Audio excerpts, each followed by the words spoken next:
ulam niya ngayon. Kung ako may paksiw, siya may drumstick barbecue. Ito yung sa labas ng bahay namin. Diba? Patio. Nililinis ko din siya pag may time ako. Nililinis ko siya. Ayan. Tapos ayan ang marinade niya. Ewan ko kung ano yung pampahid niya yan. Yan ang hapunan niya. Masarap yan. Kaya lang late na. Makakain na ako. Bangus ang pinakain. Ang aking ulam. Ayan. Ito yung sa patio namin. Ang pwede lang dito ay gas grill. Hindi pwede ang charcoal grill. Kasi bawal. Alam mo naman, pag townhome ang bahay mo, may HOA. Maraming bawal. So, yun ang hapunan ng mag-ama ko. Init. Anong oras na dito? Alas 8 na, may araw pa rin. Ganito dito, yung oras. Alas 8 na tayo, masikat pa yung araw, di ba? Naluluto na yan. Ang temperature niya ay, ayan na. Yan ang temperature niya. Siguro mga ilang minuto lang yan. Pero masarap yung marinate na yan. Kahapon pa minarinate yan. Kasi inihaw lang ng asawa ko. Oh, yan ang kanilang hapunan. Hey guys!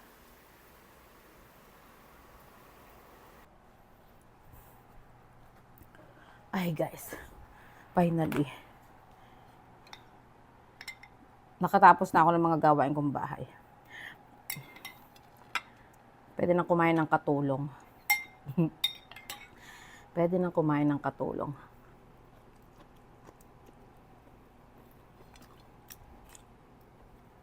Harap.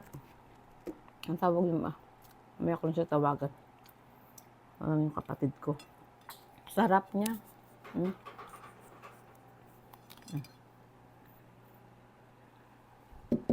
Mukhang marami lang yung rice pero konti lang naman. Sarap yung ampalaya, hindi mapait. Pagod ako. Nilinis ako ng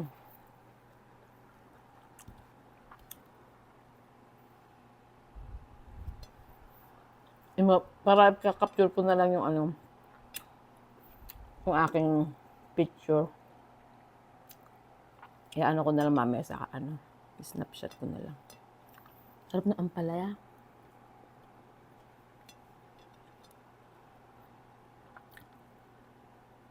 Ito pa. Tagal.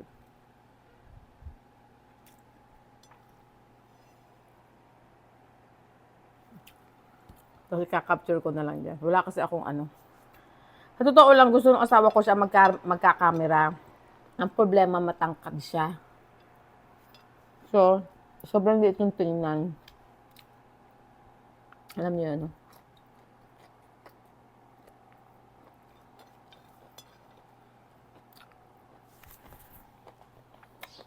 Tingnan natin, baka mamaya walang sound, dakdak ako ng dakdak. So, okay naman. May siya. Tapos nag-picture na rin ako. Oh. Di ba ngayong tag-ulan, tag-bagyo, masarap bangus? Tapos yung parang marami nagtitinda sa labas ng bahay nyo. Yung naglalako ba? Kasi bumaha, tapos umapaw yung mga palaisdaan. Kawawa naman din yung may mga Masarap pala yung bigas, akala ko hindi masarap.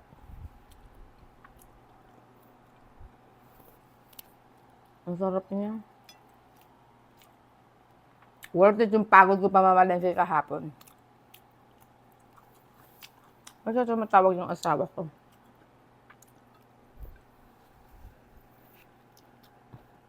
Mamaya ko siya tatawagan. Total, pauwi na naman siya.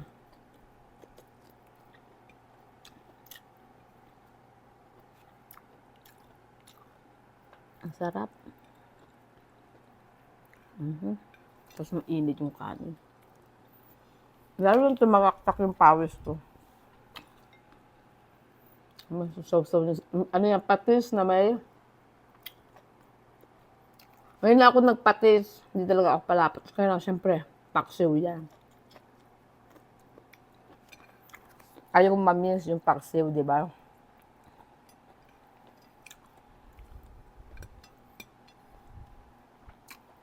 Baha daw sa Batangas, sabi. Nakita ko sa Facebook, kawawa naman.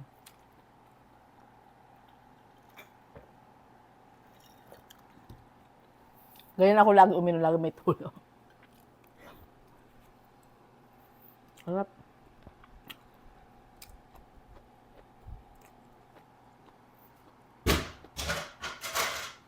What is that? Ano kaya yun? Parang bitin yung kanin ko.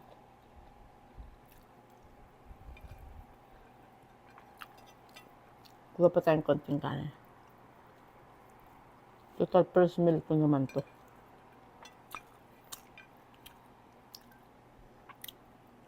Sarap niya. Naluto yung okra.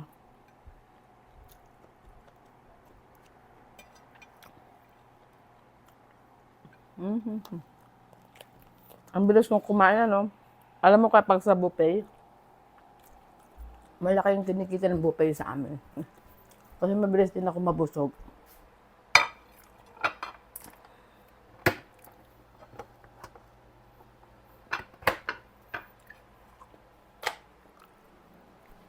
Kahit isang linggo ko yata itong ulam. Walang problema sa akin. Alam niyo yun.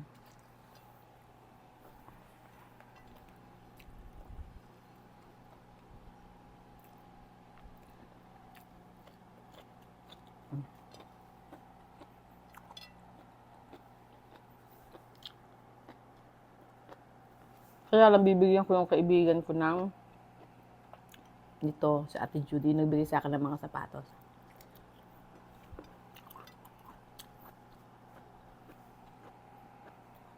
Harap ng, ano, ay natulog, punasan ko na lang.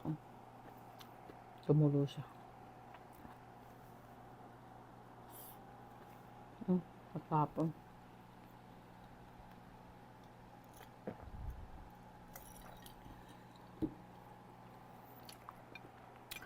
Pupunaasan ko na lang sa mama na may sabon kasi alam mo naman patis.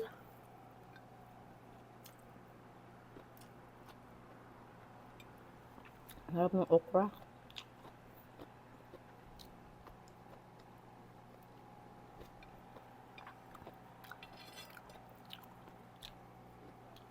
Iwas muna ako sa karne. Tamo nalabog yung ano, yung bawang.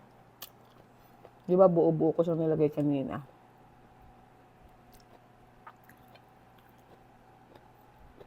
Hindi na yata yung asawa ko, narinig yung pintuan.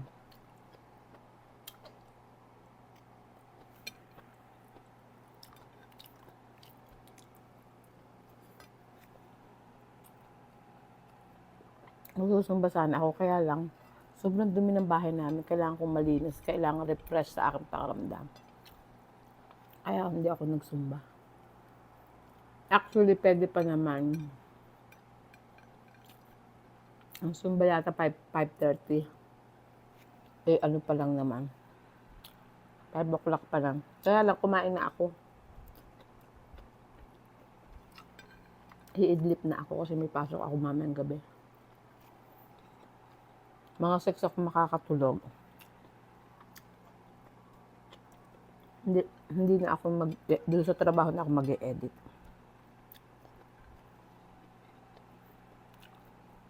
Yep. Sarap ng bangus, oh. Gusto kong itry lutuin yung bangus sardine.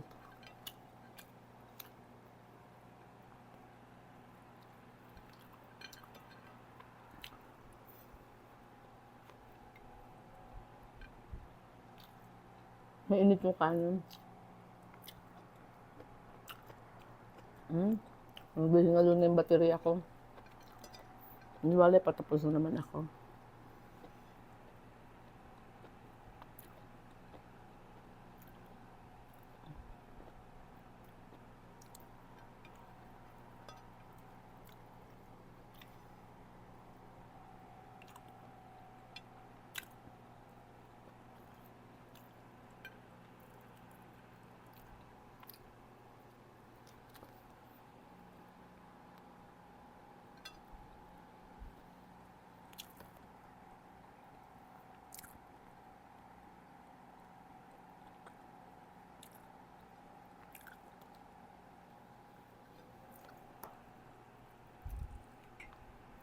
Dapat.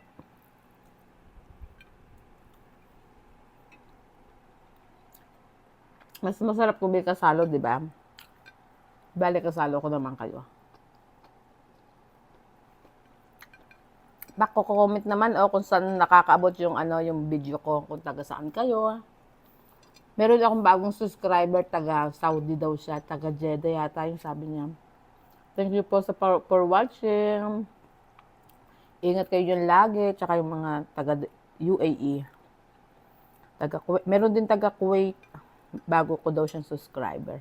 Salamat! Nako, kung pwede ko lang kayong dalhan ito, dadalhan ko na kayo. Walang problema. Ako pa mag-deliver sa bahay nyo. Kaya lang, tayo ng Kuwait. I'm been in Kuwait. Dati akong kasambahay sa Kuwait. Kaya malalapit ang loob ko sa mga OFW.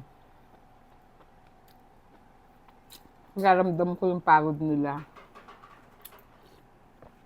Kung gaano kahirap mag-earn ng money. Kung pwede nga lang yung nakakasabay ko sa airport, alam ko kasi pag galing Saudi, yung mga baguhan, naririnig ko. Minsan gusto ko muna silang ikain doon sa airport bago lumipad. Pag yung umuwi ako, tapos pauwi na ako dito sa California. Parang gusto ko silang ikain muna. Alam mo, one time gagawin ko nga yan. Pero hindi ko na ibibidyo. Pero yun talaga pag nakakakit, naalala ko nung araw. Kasi hindi mo pa alam kung anong kapalaran mo. Kasi hindi mo naman talaga alam kung sino magiging amo mo doon, kung mabait. Kung magiging swerte ka. Ako at saka yung iba kong kaibigan, saka yung ate ko, swerte. Yung ibang kakilala ko, swerte sila.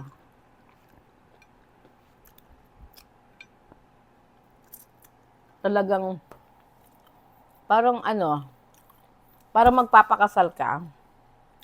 Or parang, anong sabi niya, parang hindi pala magpapakasal. Yung parang, manganganak ka, yung kabilang paa mo, nakahukay na daw sa sa lupa. Parang ganon. Ganon din ang pagsasaud. Ganon din ang pagdi-DH. Hindi mo alam kung papakin ko na lang to. Kasi done na ako sa kanin.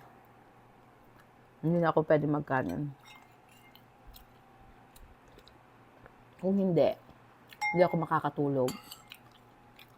Masusobran ako ng busog. Anyway, doon na tayo sa nawala na tuloy ako. Ayun, doon sa hindi mo alam kung ano yung magiging kapalaran mo sa ibang bansa pag pag ikaw ay nag-apply na DH. Kahit alin, kahit factory worker, kahit dito sa Amerika, hindi mo alam kung anong mangyayari, kung anong magiging buhay mo dito, di ba? Kaya, mahalin po natin yung mga magulang natin, mga kapatid na nagsasakripisyo para sa atin kinabukasan. Yung mga magulang dyan na single mom, mahalin nyo yung mga magulang nyo kasi hindi nyo alam kung anong sakripisyo ang ginagawa ng mga magulang nyo. Ako alam ko yan kasi nakikita ko doon sa mga kaibigan ko, sa kapatid ko, yung ganon. Kaya yung mga bata dyan, kung sino man subscriber ko na may mga magulang sa ibang bansa, i-value nyo yung pinapadala ng parents nyo. At yung mga nakakatanggap naman, huwag kalimutan magpasalamat sa inyong mga mahal sa buhay na nagpapadala. Kasi, sarap. Kasi, alam mo ba sila? Susubo na lang, kakainin na nila. Iisipin pa nila yung mga mahal nila sa buhay. Para lang may maipadala. Kahit kapos na. Naalala ko nung sa Kuwait ako, ganyan ako. Hindi ako nabili ng gamit. Pinapadala ko lahat sa nanay ko. Kasi marami kami magkakapatid. Mm-mm. At saka pag nauwi sila, huwag na kayong maghanap ng mga ng mga pasapasalubong na mamahalin. Para hindi na sila maiistra so anong dadalhin sa inyo. Iparamdam nyo na lang sa mga mahal niyo sa buhay na nag-OFW na. Kahit wala kang dala mama, papa, ate, kuya, tiyo, tiya, o kung ano man yan. Basta umuwi ka, magkasama-sama tayo, okay na yon. Iparamdam niyo sa kanila yung ganun. Yung mga nasa Pilipinas. Para sa inyo to. Iparamdam niyo lang yung mga ganun. Effort. For sure, ma-appreciate yung mga kamag-anak yung nangingibang bansa. Ito, ako wala akong problema kasi pag umuwi ako, reyna ako, hindi ako naglilinis, hindi ako luluto. Ate ko lahat. Which is yung ate ko kasi, minsan nga naawa ako sa kanya. Kasi pinauwi ko siya para magluto. Kasi wala talaga magluto ko. Ganun ba? Pero gusto naman niya magluto. Masarap siya magluto kasi. Kaya, kumata yung ulo ko. Ito naman yung pinangkamot ko. Hindi ko naman yung pinano sa pagkain. Excuse me. Kinakain ko yung sili. Kaya, pag umuwi ako, wala ko talaga akong ginagawa. Kasi nga, namamagod ako.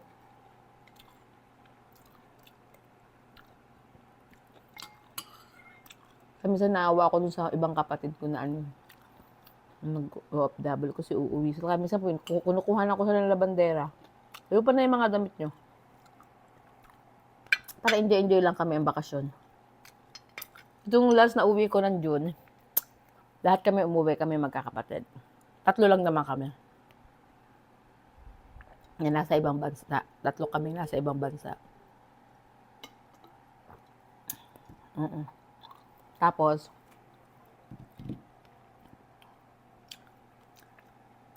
tatlo kami nasa ibang bansa. Tapos yung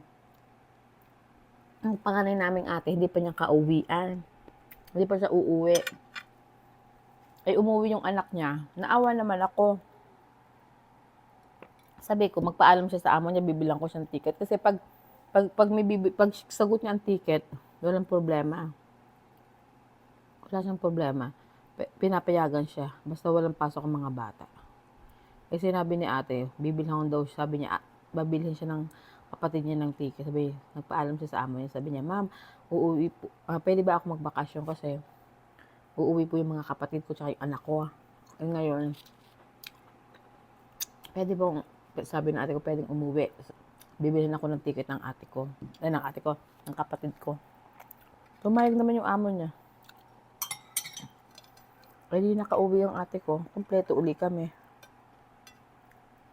Gusto ko kasi pag umuwi yung isang kapatid ko, uwi silang lahat. Kasi, tapos tawag-tawag siya. O, kamusta na dyan? FaceTime naman dyan. Diba? Kasi naiinggit siya. Naiinggit siya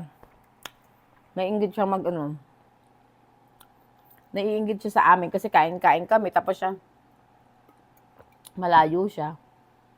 Kaya ayun, pinapauwi ko si ate ko. Pinauwi ko si ate ko nung umuwi kami ng June. Dumating ako ng June 10 yata, siya June 9, parang ganon. Basta parang ganon yung date na uwi. Tapos, yun ang uwi ko, tapos yun ang uwi ko, tapos, balik namin, sabay kami. Ako, madaling araw siya, umaga. Umalis ako ng, anong date ba ako umalis? Umalis ako ng July 11, midnight. Si ate naman, July 11, 7 o'clock. Yun ang namin. Kaya, masaya din yung uwi namin. Saglit lang, binabanlawan ko lang tong aking panghimagas. Susupresa kayo kung anong panghimagas ko. Meron talaga na dito sa Kalip. Hindi ko alam kung saan nila kinukuha yan, basta meron dito. For sure, hindi siya galing Pilipinas. Kasi bawal naman magdala nito eh.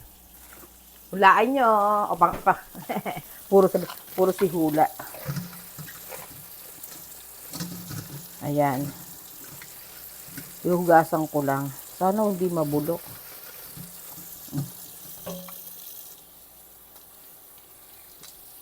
Sana hindi siya bulok. Marami nito sa Laguna. Kaya hindi na rin ako masyadong nagkakamis ng mga ganyan. Ang namimiss ko lang is lansones. Kasi yung lansones sa amin, wala man lansones dito, merong frozen. Diyos ko. Pasensya na kayo, iniwanan ko kayo sa table. Kasi meron para rinig yun naman ako, di ba? Ito na ako. It's time to eat rambutan when we're talking. Chika-chikahan lang tayo. Ay. Parang it's a, aba, hindi naman, oh. Maganda siya, oh. Di ba? Sana matamis. Hindi ko alam kung saan ito galing, hindi ko na pinagtatatanong, basta meron dyan.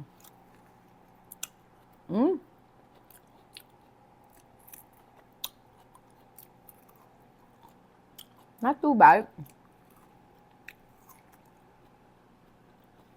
Anong tawag dito sa inyo? Sa amin, rambutan. Ano bang English sa rambutan? Comment down below.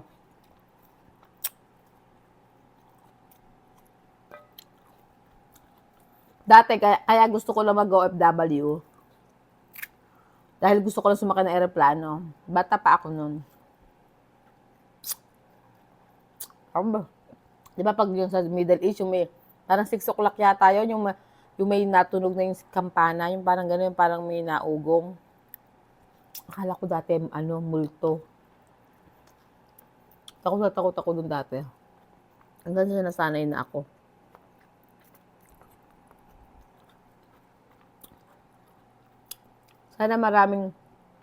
Sana maraming manood ng video ko at sana walang mag-skip ng ad para makuwi ako sa December. Para doon ako mag-New Year. Alam ko yung anak ko. Yung asawa ko, 50-50 kasi ayaw nga niya ng plane. Hindi siya maano sa plane. O in fairness akala ko bulok, hindi pala. Ang kaya galing to? Baka galing sa kapitbahay namin. Grabe sa amin sa Laguna. Ang daming rambutan. Lalo ngayon, tag-rambutan. Doon sa pinapatayo kong bahay. I don't know kung na-watch nyo na yung video ko. Balikan nyo yung mga old video ko. Makikita nyo doon yung nag-tour ako doon sa bahay ko. Sa pinapagawa kong bahay. Gusto ko maglagay doon ng mga rambutan. Diba? May mangga, may rambutan. Tapos sa likod, may swimming pool. Ay, nako. May enjoy ng mga pamangkin ko yun. Tapos pag uuwi kami, hindi na kami hindi na kami magre-rent. Yung naririnig yung ugong, washing machine namin yun. Maingay siya.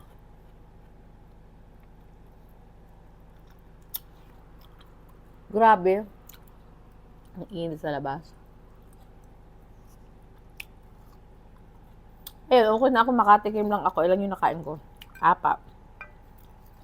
Kasi 4 na buto lang eh.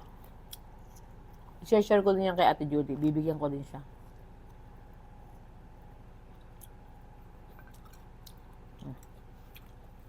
Siguro hindi yan tutubo dito. Kasi, it's very anong tawag? Iba yung weather. Pero malay natin. Hindi natin dinala. Oh. Nako. Ate, ayan, iwalay mo lang stories mo. Kasi yung ticket ng ate ko, di ba nagkwento ko nga siya, yung stress ako doon. Kawawa naman siya. Hindi pa naman niya isinel yung Lasones kasi uwi daw niya sa Kuwait. Sabi niya, naku, wag niya. Naiwanan din niya. Tsaka yung mga alamang niya. Kawawa naman si sister. Birthday niya nung isang linggo yata. Ano yata, hindi ako sigurado. Nung 22, birthday yata niya. 20 yata yung birthday niya. Belated happy birthday, Sister Raka. Tapos, at 29 naman, birthday ng bunso namin kapatid. Tsaka, at 28, birthday naman ng bayaw ko. Asawa ng kapatid kong Yumao. Birthday naman niya. Yep. Tapos sa 29, pasukan na. Pasukan na ng mga batuta. Good luck sa mga bata. Mag-aral kayo mabuti. Nang matuwa si tita nyo. Kami August pa yata pasukan namin dito. So yun o, pag kumakain na lang ganito akong kumain na yun o. Hindi himay ko. Ayun ako, baka malibang ako. Tama na yun. Walang ko na, bibigyan ko sa Ate Judy, bibigyan ko si Peng. Yung mga kasamahan ko sa panggabi. Gusto nila din nila yan. I-share ko mamaya. Masarap siya. Akala ko nga yung parang yung parang na siya, yung parang tuyot-tuyot na, parang gano'n. Hindi naman, masarap. Dumaan na naman ng isang araw na nabusog ako. Yung inaasam-asam ko na paksiw na bangwas, natikman ko na rin. Tapos, ang sunod kong lulutuin ay sitaw.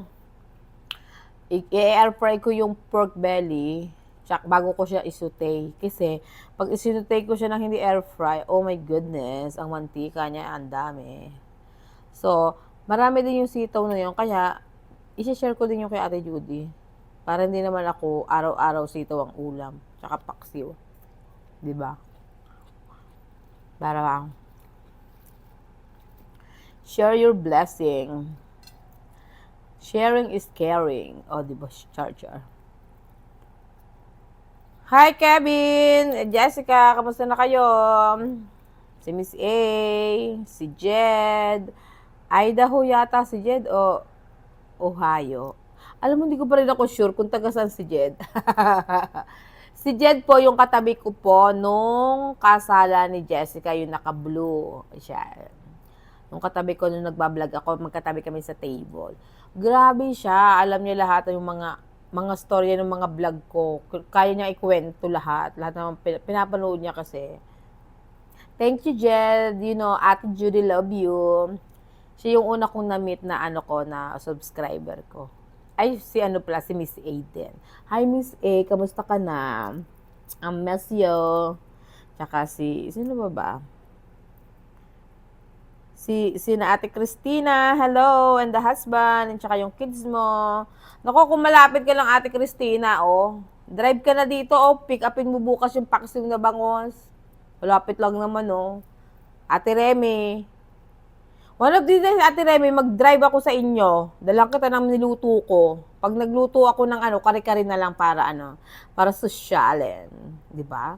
Bibigyan ko sa Ate Remy. Si Ate Remy po is one of our friend. Extension friend ko siya. And friend siya ni Jessica. Tapos naging friend ko na rin. I don't know kung gusto niya ako maging friend. Naku, mali pala.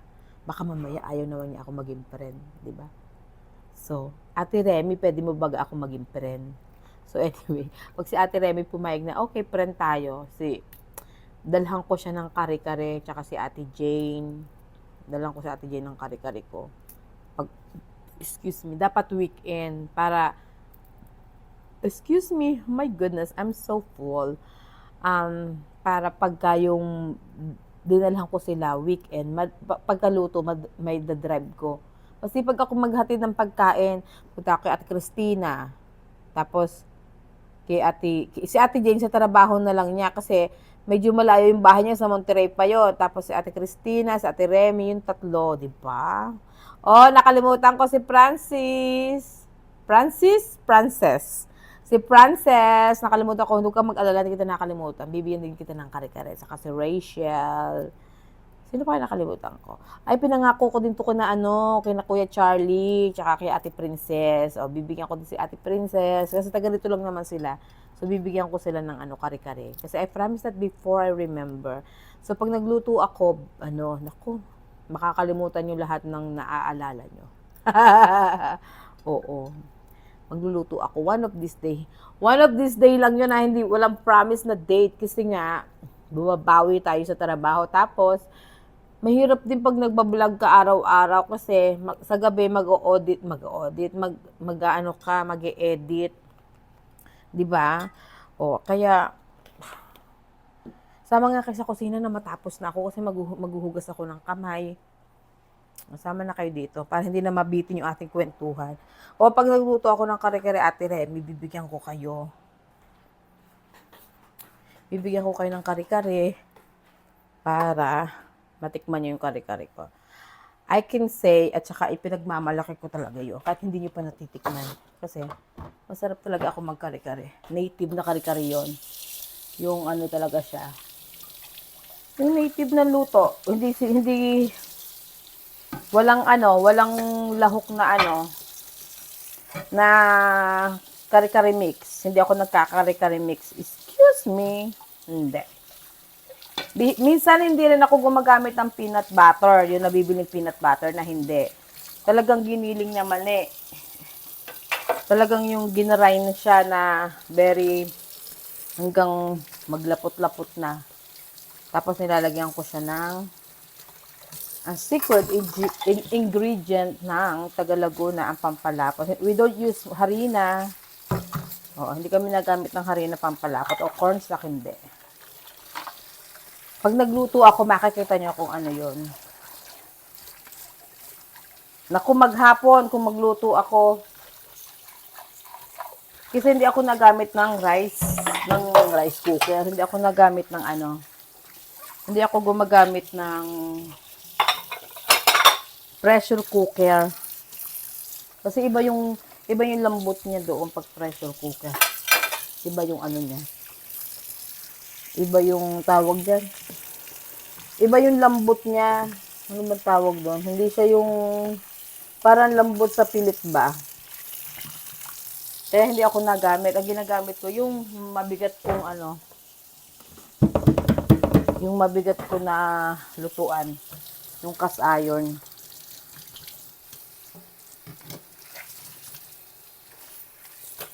Kailangan kong sabunin ang aking basahan dahil amoy patis. Mamaya maamoy. Ayaw ni ka ng amoy patis eh.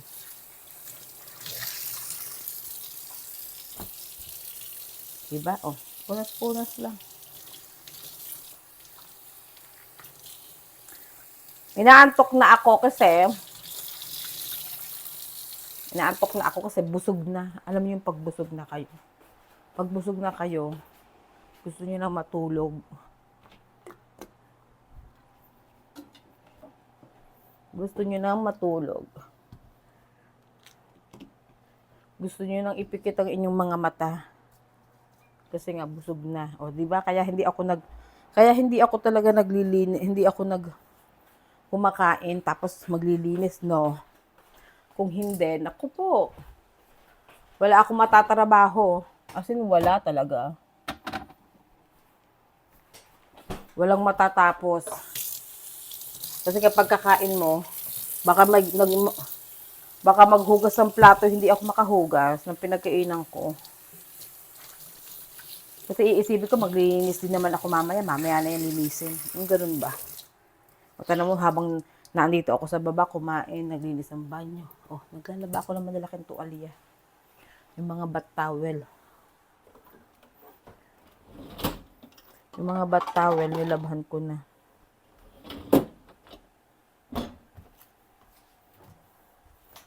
Sige na. Tapos na. See you tomorrow. Diba? Sarap ng kain ko. Ayan pa, Iniinggit ko kayo. Sige na, bye-bye na. Bye!